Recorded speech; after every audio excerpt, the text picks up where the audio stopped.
Hey, what's good, people? It's CJ Williams for Culturalist Theory. And for this video, we're taking it to the MIA to rank the 11 albums in the biggest boss, Rick Ross's discography. This list will not include his mixtapes or compilations and will only involve his major label albums from Port of Miami to his latest, Richer Than I Ever Been. Be sure to hit that like and subscribe button so you don't miss a list. Number 11, Hood Billionaire. Ross's 7th studio LP is unquestionably his weakest effort to date. In 2014, Ross was facing immense pressure from Def Jam to release something, even though he had just dropped an album 6 months prior, since Meek Mill's sophomore album was delayed due to his incarceration. The album comes up short in almost every category. Instead of grandiose movie-like production we've come to accustom to with Ross albums, we're left with an album full of bass-heavy 808 filler that sounded like mixtape throwaways. It took the album damn near a month to hit 100,000 in sales, a feat that's usually light work for Rose. Not all was lost though. The joint Brimstone with Big Crit was fire, and we did get that coveted Jay-Z feature, but only on the hook. Number 10, Richer Than I Ever Been. Richer Than I Ever Been was teased in August 2020 for a release later that year. Subsequently, it was delayed, eventually releasing December 2021, and the highlights are few and far between. I'll start with what works here. The lead single, Outlaws, is strong, featuring a soulful Jasmine Sullivan hook over top a cinematic Carnage and Infamous track that reminds us of why Ross has one of the best ears for production in rap. Little Havana, Rapper Estates, and Marathon would also come close to that bar, but don't quite meet it, much less pass it. Ross sounds bored and uninspired on joints like The Pulitzer and the cringe-worthy half-court heave at a TikTok hit Wiggle. A+ for the album title though, and salute to Ross for his successful business ventures, but this album proves that if not careful, being richer than you've ever been could be a detriment to the music. Number 9, Port of Miami 2. To commemorate his 10th album, Ross went back to his debut roots title-wise with Port of Miami 2. A solid effort that doesn't quite capture the magic of the original, but still has a few records worth revisiting. He and Drake continued their undefeated streak with Gold Roses, but I Still Pray with Lucci and Bogus Charms with Meek worked just as well. Things get sketchy when Ross tries to collaborate with artists that don't match his style. Running the Streets with youngsters A Boogie and Denzel Curry is a miss. Same for White Lines with Dej Loaf, making them 0 for 2 on collabs. Features play a major role on this album, as only 3 of the 15 records find Ross rapping solo. The features never feel overwhelming though, and the album does contain a posthumous verse from the late great Nipsey Hussle, which is always good to hear. Number 8, Trilla. At number 8 is Trilla.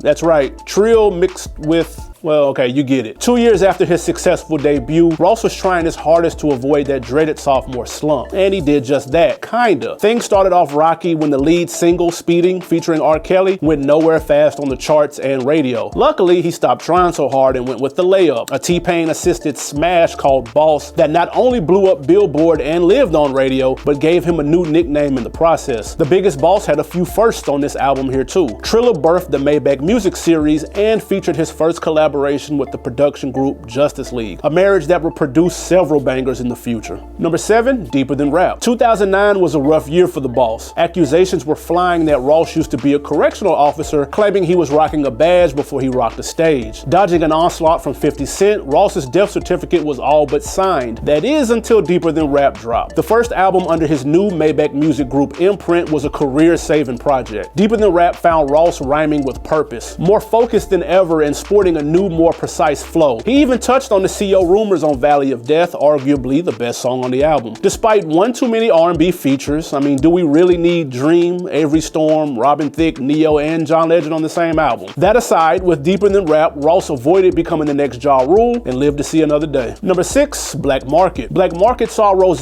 going back to his mixtape leading up to an album formula that he had perfected earlier in his career. The Black Dollar mixtape dropped September of 2015, which was followed by the album Black Market 2 months later. Ross needed a bounce-back album coming off the rushed Hood Billionaire a year prior, and again, he delivered. Not as feature-heavy as some of his other efforts. Actually, there isn't one MMG artist on the album, a rarity for a Ross project. Luckily, the features he did have were stellar. Nas, Mary J, Chris Brown, and John Legend all brought their A-game, but it was the CeeLo-assisted Smile Mama Smile that is hands down the best track. The Goody Mob member laces Rose for the second time with a classic record, paying homage Homage to Mama Ross. Other solid records include Silk Road, Ghostwriter, and Foreclosures. Black Market didn't have the usual cinematic production that many of his other projects have, but it likely will go down as the most underrated Ross LP. Number 5, Rather You Than Me. No longer on Def Jam, his 9th album was his first project off a new deal with Epic Records. A solid album with plenty of highlights to spare. Led by the lead single, I Think She Like Me, featuring 2 cheat codes. Not only is Ty Dolla $ign a layup for the hook, but the stylistic sample was child's play for Ross to glide over. Although feature-heavy, solo joints like Scientology, Santorini Grease, and Game Ain't Based on Sympathy all go crazy. But the standout record was Idols Become Rivals, a semi-diss to Cash Money co-founder Birdman. I say semi because Ross sounded more disappointed than pissed off. This was around the time the Lil Wayne Birdman breakup had gone public, and Ross expressed his dissatisfaction with how Baby was handling it. Ross isn't known for his diss records, but when he goes in that bag, he goes in. It's really an underrated facet of his song-making ability. Not everything is worth checking out on here, as Maybach Music 5 featuring Dej Loaf is the worst out of the stellar series, and the second single, Trap Trap Trap,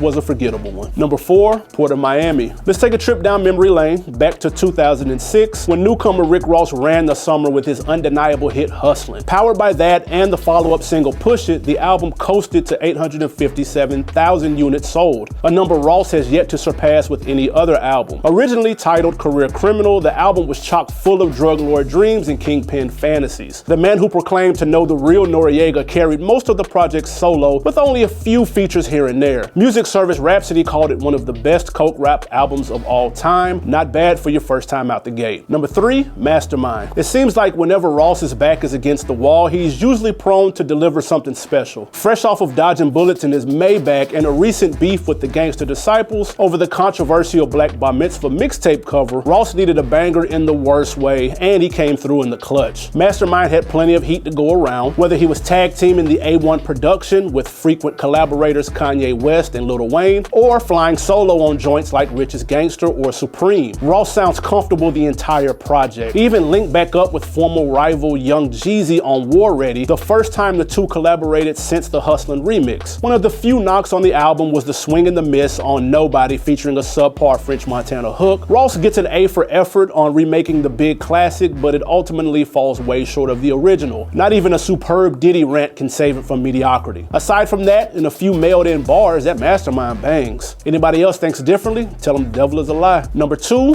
Teflon Don. If Hustlin' put Ross in the game, then BMF was his MVP award. First appearing on the Albert Anastasia EP, you couldn't step into a barbershop or get into a car that wasn't playing the ode to the Black Mafia family. The song was so popular, Ross decided to make it the street single to pair along with the radio hit Super High. The Neo-assisted single feels more like a great song and less like a blatant commercial attempt. The album, though, is nothing but standouts. Maybach Music 3 is one of the best of the series. Ye and Ross make magic on Live Fast, Die Young, and Jay bodied his verse on Freemason. But the absolute hands-down best song on the album comes early in the project with Tears of Joy featuring Goody Mob member CeeLo Green. Ross chronicles the highs and lows that come with his newfound success over a soulful Willie Hutch sample, courtesy of producer No ID. It's not only the best song on the album, but arguably the best of Ross's career. Coming in at a brisk 50 minutes, the 11-track effort is considered by many to be a classic. Now, before we get to the number 1 Rick Ross album, I want to know how you would rank his projects. Leave a comment below with your top 5, or hey, if you're up to it, rank his 11 in the comments. We'd appreciate it. Number 1, God Forgives, I Don't. Deciphering between 2 and 1 was incredibly difficult. The most critically acclaimed album in Ross's catalog is Teflon Don, but his best full body of work is God Forgives, I Don't. The album has everything you want. A-list features, C3 Kings and Dice Pineapples, high energy records, Play 911 and Hold Me Back, lush soul sample production, More Your Vibe, Turn Up 10 Jesus Pieces, and Ashamed. Not to mention the 4th entry in the Maybach Music series cut back on the features with only Neo co-starring, but it might be the best one. I use the term co-starring on purpose because the production on this record, as well as the entire album, feels more like a movie score. The album intro takes a clip from the classic John Singleton film Baby Boy, and the cinematic theme continues throughout, thanks to that score-like production. If someone has never heard a Rick Ross album and asks you to only give them one to listen to, God Forgives, I Don't is that record. That's it for today's ranking, guys. Let me know, did we get it right? Also, throw some suggestions in the comments